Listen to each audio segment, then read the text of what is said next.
So in the late 1930s, one of the most successful studios in Hollywood was the Selznick Studios. It was small in comparison to, say, MGM or Universal or Warner Brothers. It was sort of a mini major, but they prided themselves on adapting stories that were popular.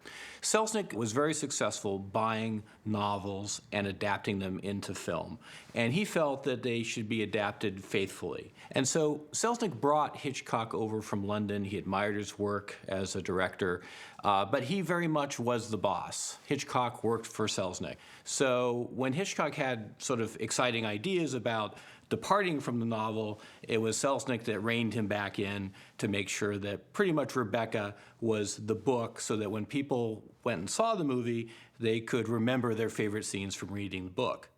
Selznick was in control of every aspect, even down to the point of deciding what Rebecca's handwriting should look like. He actually hired several different people for handwriting samples and would pick the right handwriting that would be appropriate for Rebecca. But Hitchcock did find opportunities to put his touches in, and there are a few kind of fun examples to think about. When Joan Fontaine first sees Mrs. Danvers, Hitchcock does a little sort of trick, which is interesting. You don't see her in the wide shot, meaning that you would expect to see Mrs. Danvers walk in on the wide shot, the camera would cut, and then you would see her continue into the close shot. But what Hitchcock does is he just has Danvers in the closer shot, so it's actually a mistake. It's a continuity mistake.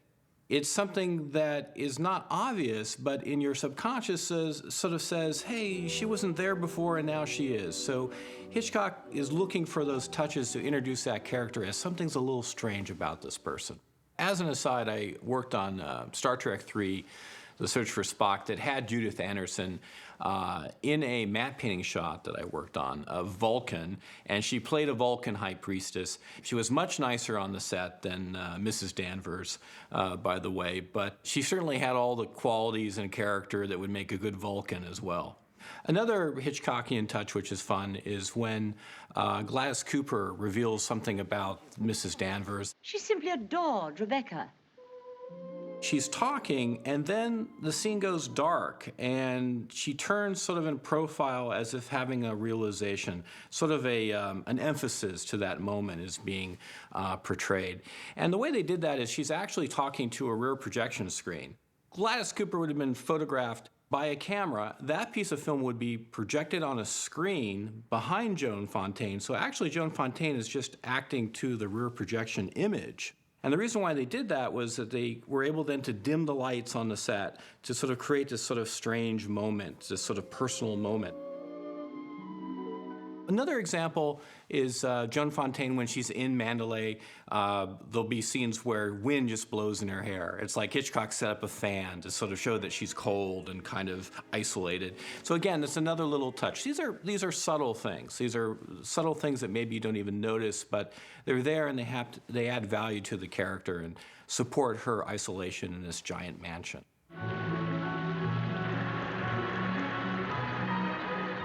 One thing that Hitchcock was a master of was subjective camera.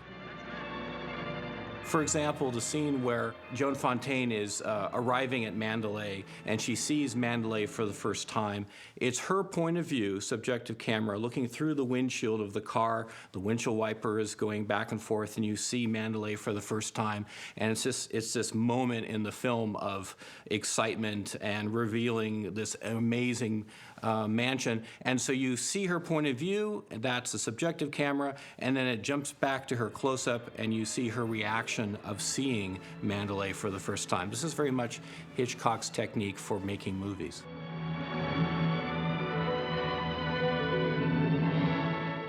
So what was typical for the production process would be to scout locations and take photographs of what, let's say, Monte Carlo would look like, what a typical casino in Monte Carlo should look like. This would either be constructed or as part of a visual effects process to create these establishing shots. I'll never come to Monte Carlo out of season again. Not a single well-known personality in the hotel.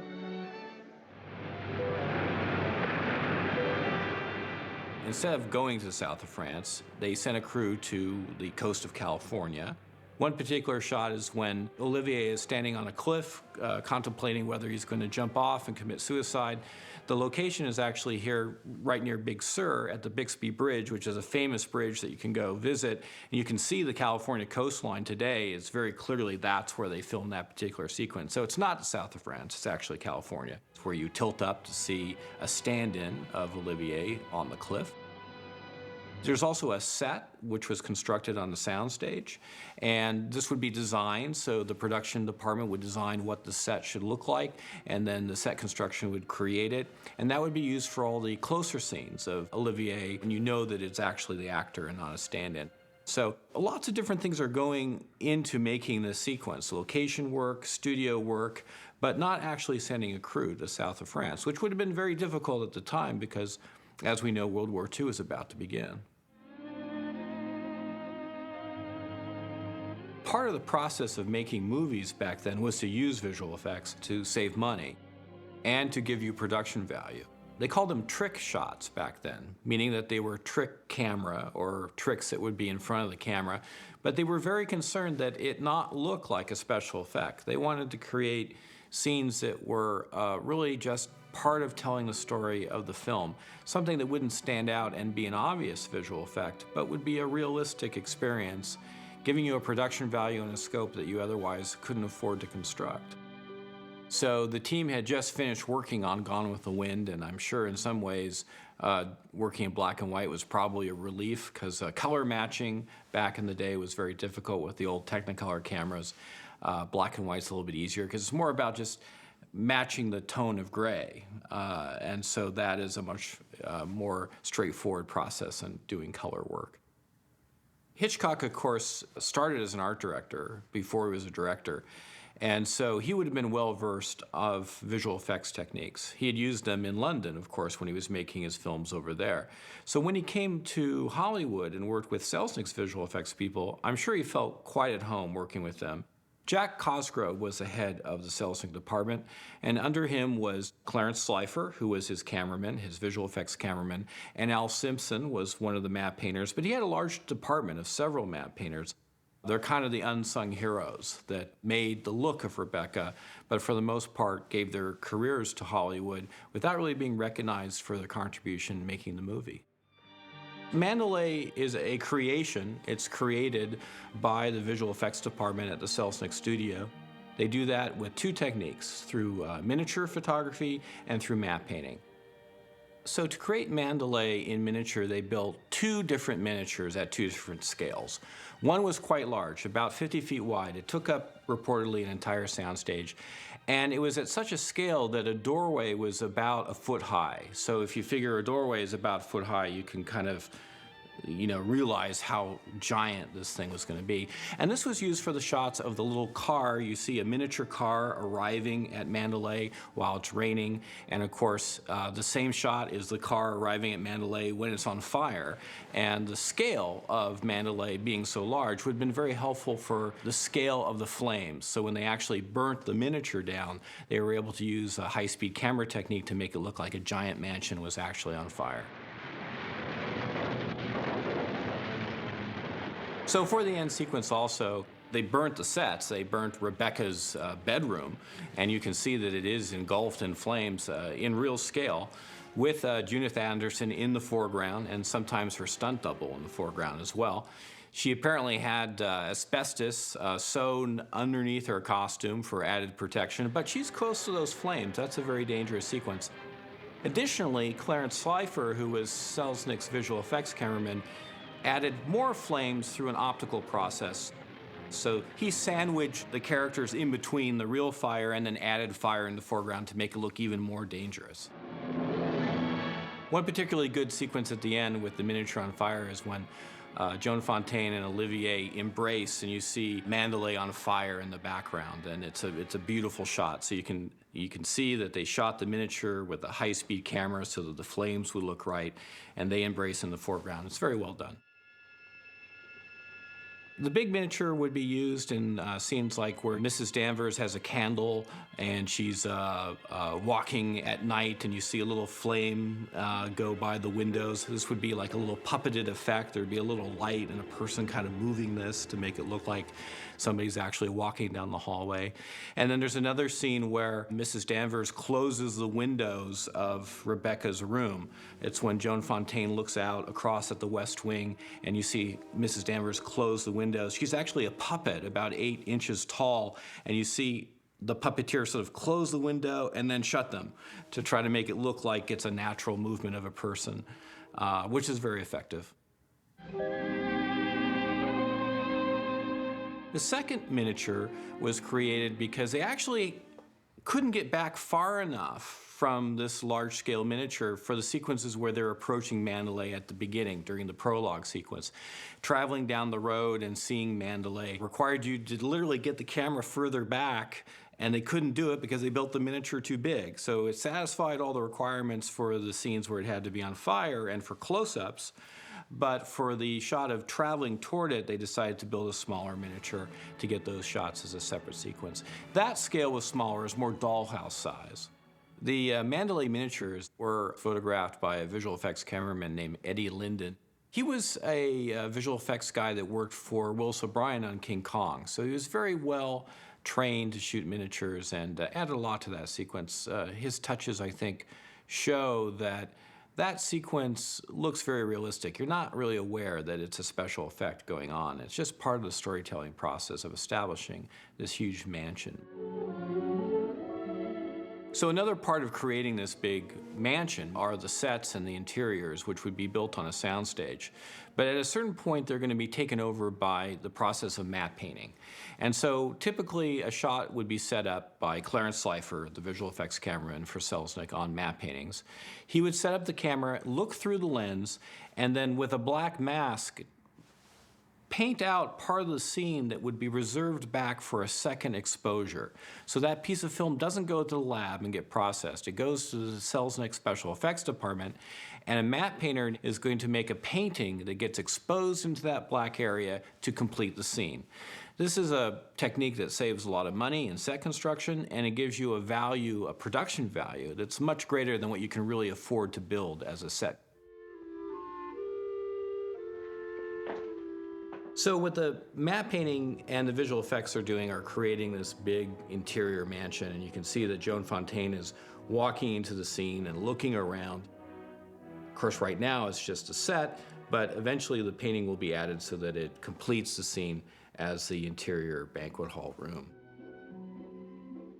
So in a scene like this where you're looking down the staircase of the set, you can see that top and the ceiling area isn't finished, that there's areas that are going to be matted out and reserved for the matte painting, which will then be added as a separate exposure. So in this particular still, you can see the black matte reserving the matte painting exposure, and Hitchcock just happens to be standing at the base of the stairs looking at the banquet table. Another beautiful matte painting shot is the establishing of the beach house. And then the painting is added, and you can see that Al Simpson has painted in beautiful trees and clouds to complete the scene. And you notice also that the dog is standing at the doorway as a hold frame. It's not actually moving because obviously the dog probably is not going to stand exactly where it should, so he was added with a special effect as well. So if you look at the matte painting shots in Rebecca, they are a little illustrative. They do have a certain quality that they look a little bit painted, a little stiff. Later, the style for matte painting would be a little bit more impressionistic. If you compare, let's say, some of the classic matte paintings like Creating Rome for Spartacus that Peter Ellenshaw did, that's an example of a classic matte painting technique, which is a little looser for the camera, a little more impressionistic, and because of that, it looks to be a more effective illusion. Sometimes when you put too much detail in a matte painting, it works against you. It's better to actually suggest things, more like the Impressionists. There are many shots of the mansion on fire, but there's also one more very complex shot which combines the live action with the burning miniature in the background. This is particularly effective. It's when the car arrives and you see the servants trying to take furniture out of the burning mansion. Only the bottom half of the frame is actually real photography of a set. There's a black mask in place that's going to be reserved for a matte painting of Mandalay on fire and fire elements behind it, which apparently Clarence Slifer had used as something that was left over from Gone with the Wind to create the scene of characters trying to leave the mansion while it's on fire.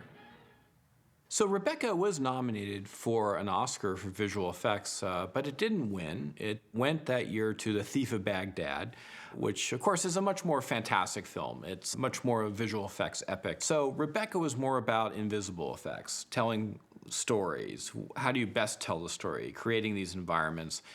Most people probably didn't know all the visual effects work that went into Rebecca. So Thief of Baghdad would have been much more obvious with its flying carpets. Rebecca, though, did win the Oscar for Best Picture that year.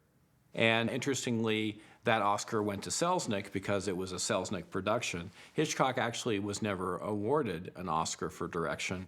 But I'll have to say that he certainly shared that award with Selznick for Rebecca. In Rebecca, it's probably not my favorite Hitchcock film. In fact, his next film, which is Foreign Correspondent, is actually much more Hitchcockian. So Selznick often made a lot of money by having people under contract and then hiring them out to other studios to make money. So it is kind of interesting that the very next film Hitchcock makes is with another producer where he has more creative freedom and is able to do much more fun things with the camera that I'm sure he wanted to do on Rebecca. As a visual effects person, we're often asked to create scenes or environments that don't exist, that have to look realistic. And so it's very interesting to go back and see what other people did. How did they solve this problem? They built miniatures, matte paintings. Of course, today we use the digital equivalent of that. But their choices were all very good, and they represent inspiration for us because we go back and look at how classic films were made, and that influences us today. And we use a different tool set, but the idea and the production solving problems are still very much a lesson that we can learn from the past.